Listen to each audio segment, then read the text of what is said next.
골프장 준공 과정에서 뇌물을 받은 혐의로 송영선 전 진안군수가 구속됐습니다. 검찰이 고준희 양을 때려 숨지게 한 혐의로 친부와 동거녀 등 3명을 기소했습니다. 군산 구도심에 방치된 공공 건물이 적절한 활용 방안이 없어 애물단지로 전락하고 있습니다. 전주방송의 장애인 콜택시 집중 보도 이후 전북의 모든 시군이 365일 24시간 장애인 콜택시를 운행하기로 했습니다. 여러분 안녕하십니까? JTV 8시 뉴스입니다. 검찰이 준희 양을 때려 숨지게 한 혐의로 친아버지와 동거녀 등 3명을 구속 기소했습니다. 검찰은 이들이 여전히 범행을 부인하고 사망 책임을 서로 떠넘기고 있다며 법정 최고형을 구형하겠다고 밝혔습니다. 보도에 하원우 기자입니다. 준희 학대하고 폭행한 적 없습니다. 폭행을 인정하지 않으신 저는 준희를 죽이지 않았습니다. 준희 양의 아버지는 검찰 조사에서도 준희를 죽이지 않았다며 혐의를 부인했습니다. 하지만 검찰은 준희 양이 사망하기 전날 이뤄진 고 씨와 동거녀의 무차별한 폭행이 준희 양을 숨지게 했다고 밝혔습니다. 준희 양이 앓고 있던 갑상선 기능 저하증도 호전되고 있었지만 고 씨가 양육을 맡은 이후로는 치료를 중단했다는 사실도 드러났습니다. 약조차 먹지 못하면서 준희 양은 늦은 밤까지 잠을 이루지 못했는데 친부와 동거녀는 준희가 잠을 자지 않고 귀찮게 한다는 이유로 준희 양을 때렸다고 검찰은 밝혔습니다. 정기적으로 병원에 정확히 데려가고 상태를 점검받고 약을 복용한다면 정상적으로 잘 성장했을 것으로 저희가 그렇게 생각은 하고 있습니다. 검찰은 실종 전단지에 실린 모습과 달리 준희 양은 장애가 없는 평범한 5살 어린이였다며 준희 양의 사진을 공개하기도 했습니다. 친부와 동거녀는 준희 양이 살아있는 것처럼 위장하기 위해 머리카락을 모아 방에 흘려놓는 등 치밀하게 범행을 은폐했지만 지금은 서로에게 사망 책임을 떠넘기고 있습니다. 검찰은 고준희 양 친부와 내연녀 모두 범행을 부인하고 잘못을 반성하지 않고 있다며 법정 최고형을 구형하겠다고 밝혔습니다. JTB 뉴스 하원호입니다. 송영선 전 진안군수가 한 골프장의 준공 허가를 대가로 건설업자에게 거액의 돈을 받아 챙겼다는 혐의를 받고 있습니다. 경찰은 송 전 군수를 뇌물수수 혐의로 구속했습니다. 오정현 기자가 보도합니다. 송영선 전 진안군수는 지난 2014년 5월 골프장을 짓는 한 건설업체로부터 거액의 뒷돈을 받아 챙긴 혐의를 받고 있습니다. 한창 공사 중인 골프장이 완공되면 무리 없이 준공 허가를 내달라는 게 조건이었습니다. 건넨 돈은 모두 2억 원, 송 전 군수 측근의 계좌를 통해 흘러들어간 것으로 드러났습니다. 하지만 송 전 군수가 2014년 지방선거에서 재선에 실패하며 일이 틀어졌습니다. 인허가권이 없는 자연인 신분이 되자 뇌물을 건넨 건설업체 측에서 이른바 환불을 요구한 겁니다. 문제가 불거지고 둘 간의 잡음이 새나가면서 경찰 수사로 이어진 것으로 보입니다. 인허가 대가로 2억 원이 건너갔고요. 차명 계좌를 통해서 받았습니다. 뇌물수수로 2억 원을 받은 혐의, 그 선거에서 그 이후에 낙선했기 때문에 특별한 관계나 이런 영향력 행사가 없었던 걸로.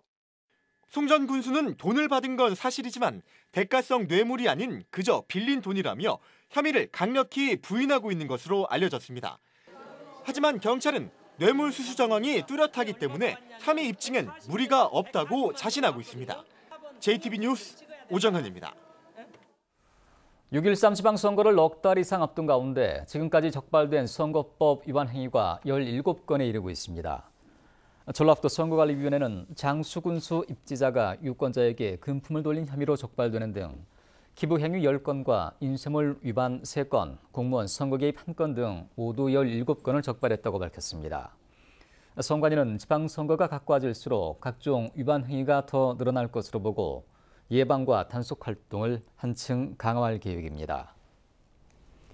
올겨울 들어 가장 혹독한 추위가 사흘이나 이어지면서 크고 작은 피해가 잇따르고 있습니다. 주택에서는 수도 계량기가 터지고 농촌에서는 농작물 냉해도 줄을 잇고 있습니다. 나금동 기자가 보도합니다. 전주에 있는 한 아파트 수도 계량기가 밤새 바싹 깨졌습니다. 사흘째 최강 한파에 영하 13도까지 떨어지자 냉기를 감당하지 못하고 터진 겁니다. 도내에서 이번 주 접수된 계량기 동파 신고는 290여 건.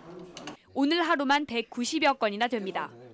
아침에 일어나니까 이제 계량기가 터져가지고 이제 씻지도 못하고 이제 설거지도 제대로 못하는 상황이었습니다. 노지에 심은 양파잎은 냉해를 입어 노랗게 변했습니다. 농민은 행여 양파가 제대로 뿌리를 내리지 못해 수확량이 줄어들지 않을까 걱정입니다. 서리빨 피해가 앞으로 우려가 돼요. 솟지요. 이외로 이게 이제 솟아요. 이제 뽑혀가지고 이제 흙이 얼었다 녹았다 하면서 야가 우유로 솟는 거예요. 출하를 앞둔 딸기 농가도 비닐하우스 온도가 떨어질세라 비상이 걸렸습니다. 냉기를 막기 위해 하우스 안쪽에 급히 추가로 비닐을 두르고 난방도 최대한 가동하고 있습니다.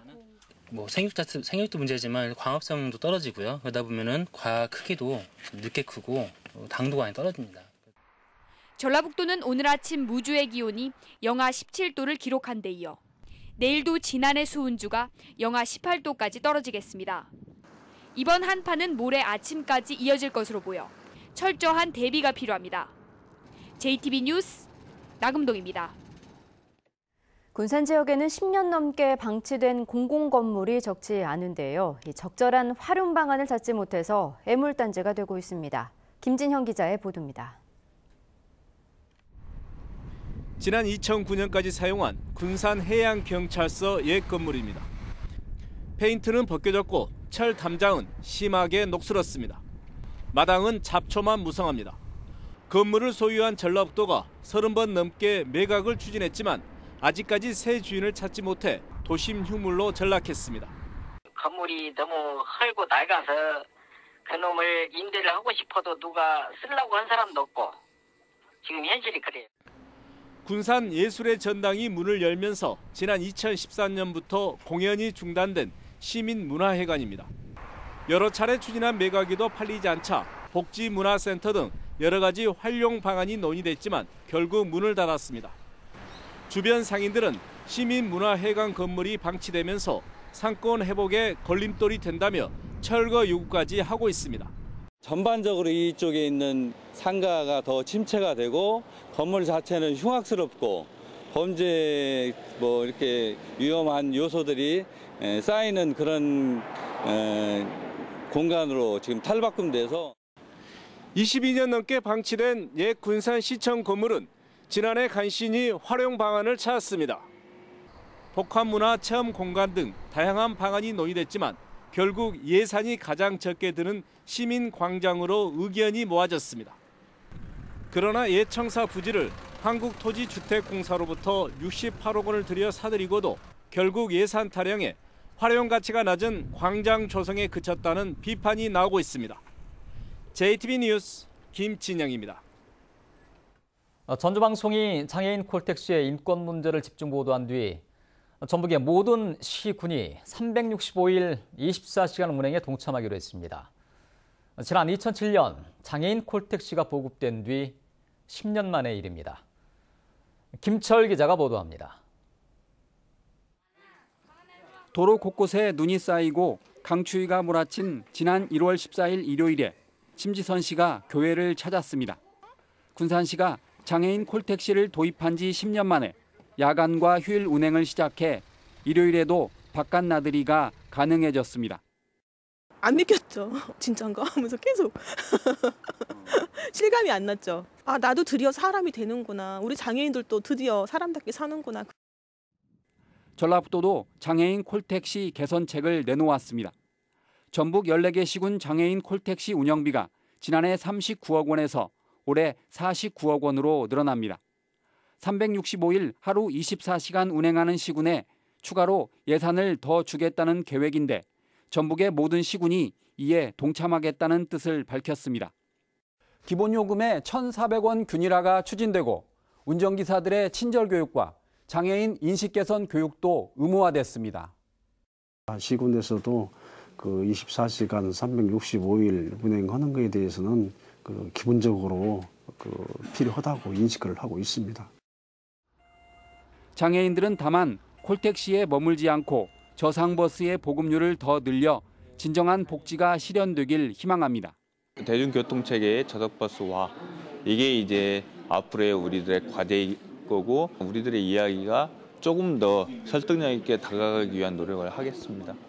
편리한 보편적인 저상버스는 지금 그렇게 보급이 안 돼 있기 때문에 집행부의 권고에서 예산에 반영할 수 있도록 그렇게 할 계획입니다. 이번 주 시사기획판은 장애인 콜택시 인권을 묻다 아름다운 동행편이 방송됩니다. JTB 뉴스 김철우입니다. 자치단체들의 새해 사업 계획을 살펴보는 순서입니다. 무주구는 태권도원 주변을 개발해 지역 경제를 활성화시키는 데 역점을 두고 있습니다. 마을마다 경제 공동체도 구축하고 있습니다. 보도에 이승환 기자입니다.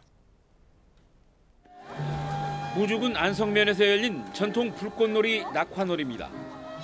무주군은 2015년부터 마을별로 이 같은 축제와 체험 프로그램을 열어 농산물 판매와 도농교류를 추진하고 있습니다. 매출이 꾸준하게 늘어나자 무주군은 올해는 26개 마을로 확대해서 6차 산업과 마을 경제 공동체를 다져간다는 계획입니다. 6차 산업 플러스청, 거기에다가 내가 외쳤던 무주만의 7차 산업을 더한 것이 경제 공동체다. 태권도원 주변을 개발하는 사업도 속도를 냅니다. 인허가 절차를 완화해서 민자유치를 활성화할 수 있도록 태권도원 일대에 대한 태권도 문화특구 지정을 올해 신청할 계획입니다. 무주읍에서 태권도 원까지의 4차선 확포장 사업도 시작됩니다.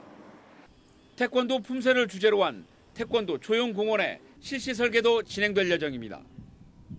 국정과제 100대 과제 하나로 무주 태권도 문화 콘텐츠를 선정을 해주셨습니다.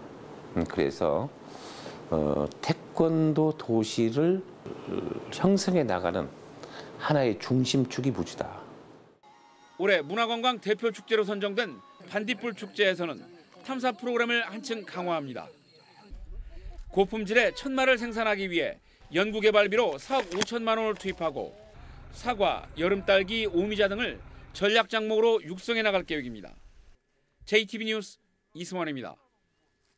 전북기자협회는 경찰이 언론을 통제하려는 목적으로 부당한 인사를 단행했다며 강인철 전북경찰청장의 공식 사과를 요구했습니다. 협회는 비판 보도를 막지 못한 책임을 물어 경찰 언론 담당 직원을 문책성 전보 조처한 것은 언론을 길들이려는 시대착오적 발상이라며 촛불 민심에 역행하는 비민주적 행태를 즉각 중단하라고 강조했습니다. 이에 강 청장은 언론을 통제하는 등 기존 권력기관의 그릇된 자세는 전혀 없다면서 이번 인사조처는 양심에 따라 공정하게 이루어졌다는 기존 입장을 되풀이했습니다. 교통사고를 낸 뒤 운전자를 아내로 바꿔치기 한 최영일 전북도 의원이 기소 의견으로 검찰에 송치된 가운데 경찰의 초동 수사가 부실했던 것으로 드러나 논란이 일고 있습니다. 경찰은 사고가 난 지난달 21일에는 최 의원이 강하게 거부해 음주 측정을 하지 않았고 18시간이 지난 뒤 측정했지만 음주 수치는 나오지 않았습니다. 그러나 조사 결과 최 의원은 사고 당일 순창군의 한 행사에서 술을 먹고 운전한 것으로 밝혀졌습니다. 이에 대해 경찰은 당시 최 의원에게 음주 측정을 강제할 만한 상당한 이유가 없었다고 설명했습니다. 대한전문건설협회 전북도회는 오늘 전주 루인호텔에서 정기총회를 열고 올해 새 출발을 다짐했습니다. 김태경 회장은 정부의 SOC 예산 감축과 건설 경기 침체로 큰 어려움이 예상되지만 새만금 사업이 본격적으로 진행되는 만큼 지역사회와 소통해 회원사의 수주 물량이 늘어나도록 노력하겠다고 말했습니다. 이 자리에서는 전문 건설업계 발전에 기여한 유공자와 유관기관 관계자들에 대한 포상도 실시됐습니다.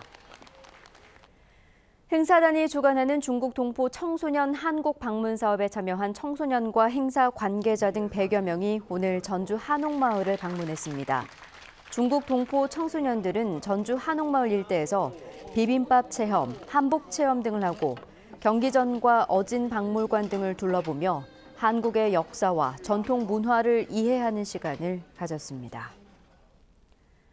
골재 채취업자에게 뇌물을 받은 혐의로 기소된 익산시 전 국장에게 실형이 선고됐습니다.